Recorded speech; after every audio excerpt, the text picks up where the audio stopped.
Hello everyone, నేను స్వాతి. ఈ రోజు నేను తెలంగాణ స్టేట్ లో ఉండే కరీంనగర్ సిటీలో ఉన్నాను. ఈ సిటీలో చాలా ఇంట్రెస్టింగ్ అయిన విషయం ఏమంటే ఈడ అతి ఎక్కువ హాస్పిటల్స్ ఉండేది ఈడే దేశంలోనే. సో మీరు చూసారంటే నా వెనకాల ఉండేది హాస్పిటల్. ఈ రోడ్ పొడుగు మెయిన్ రోడ్ ఇది ఫుల్ అన్ని హాస్పిటల్స్ దగ్గర ఏమి షాప్స్ లేదు, ఫ్లాట్స్ లేదు, ఇండ్లు లేవు, ఏమీ లేవు. Continuous hospitals. మనకి కాళ్ళు గోర్ల నుంచి ఎంట్రికల వరకు అన్నిటికీ ఇక్కడ హాస్పిటల్స్ ఉన్నాయి. దేశంలోనే చాలా ఎక్కువ హాస్పిటల్స్ ఉండేది ఈ సిటీలోనే. చూడండి,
ఇది అప్రాక్సిమేట్ గా 1 కిలోమీటర్ రేడియస్ లోనే అండి. ఇన్ని 100 పైన హాస్పిటల్స్ అన్నిటికీ ఉన్నాయి.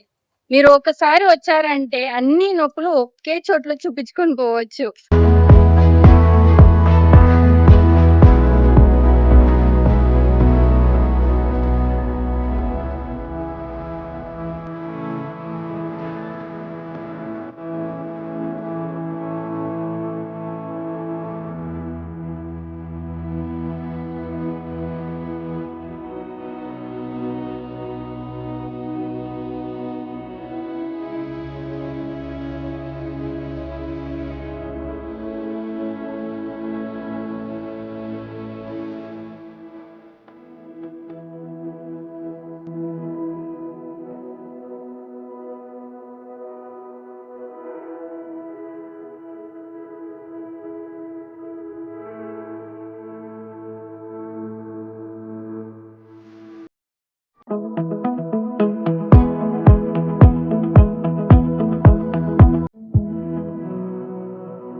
సో చూసారు కదా ఎన్ని హాస్పిటల్స్ ఉంది ఈడ కరీంనగర్ లో అని. అట్లుంటది.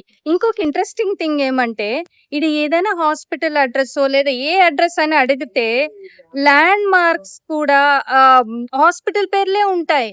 ఫర్ ఎగ్జాంపుల్ ఇప్పుడే ఒక ప్రిస్క్రిప్షన్ ఇప్పించుకున్నాను. చూపిస్తాను చూడండి ఆ అడ్రస్ ఎలా ఉందో. ఇది చూసారా అడ్రస్?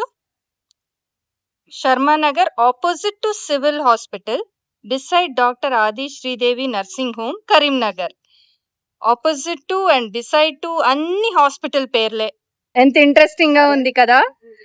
ఇట్లా అడ్రస్ నేను ఎప్పుడు చూసిన లేదు. ఎప్పుడు హోటల్ పేర్లో లేదో బస్ స్టేషన్, రైల్వే స్టేషన్ ఏదో ఒకటి అట్లా ఉంటది. గుడిల పేర్లో ఒట్టి హాస్పిటల్ పేర్లే ఉంటాయి. ఆడ వెళ్ళినా ఈడ. మళ్ళీ ఇంట్రెస్టింగ్ వీడియోస్ తో మిమ్మల్ని త్వరలో కలుస్తాను. Until then bye from Swati Kiran.